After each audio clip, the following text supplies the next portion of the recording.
Perlukah politik kebudayaan nasional? Untuk memasuki wacana ini, saya ingin mulai dengan sebuah ungkapan yang sangat terkenal dari Albert Camus. Politik membelah membagi, puisi menyatukan kembali. Ditegaskan adalah fitrah politik untuk membelah membagi, di mana politik hadir, perpecahan sudah menunggu. Adalah sesuatu yang tidak terbantahkan bahwa dalam negara kesatuan Republik Indonesia, ancaman perpecahan itu selalu ada di mana-mana. Pertama, tersebab politik dan segala kebijakan-kebijakan politik. Kemudian juga disebabkan oleh berbagai-bagai bentuk diskriminasi pada seluruh tataran kehidupan masyarakat. Tak pelak lagi, diskriminasi pun merupakan sumber dari anasir-anasir perpecahan di dalam kehidupan berbangsa dan bernegara. Kita sudah punya pengalaman yang cukup panjang. Kita sudah mengalami masa demokrasi terpimpin pada era Bung Karno.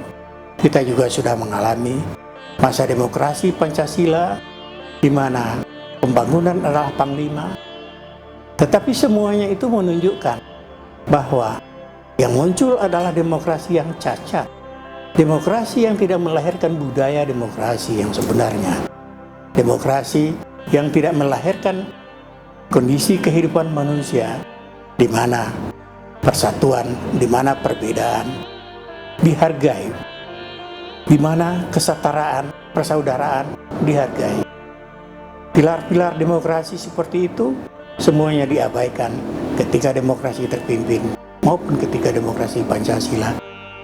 Bahkan pada saat ini pun demokrasi kita terasa juga palsu, karena yang ada hanyalah demokrasi prosedural. Ialah rakyat bebas memilih, ikut pemilihan langsung. Tetapi bukankah rakyat sebetulnya berhak meminta lebih dari itu? Tetapi itu tidak pernah dihadirkan, sehingga partisipasi demokrasi, partisipasi rakyat dalam demokrasi itu terlalu dibatasi. Kita memerlukan politik kebudayaan nasional. Pertama, untuk menjaga harmonisasi dalam kehidupan. Sebab anasir perpecahan harus selalu bisa dikendalikan. Yang kedua, satu politik kebudayaan nasional diperlukan untuk memberikan kualitas pada proses demokratisasi dari demokrasi yang dan tanda petik kekanak-kanakan sekarang menuju demokrasi yang lebih dewasa. Seterusnya, suatu politik kebudayaan juga diperlukan agar upaya penegakan hukum juga didukung oleh kekuatan-kekuatan etika yang ada di dalam kebudayaan.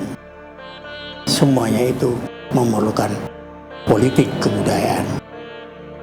Atau dengan kata lain, kita memerlukan politik kebudayaan di bidang hukum agar watak kolonial di dalam hukum kita bisa dihapuskan. Untuk itulah diperlukan politik kebudayaan.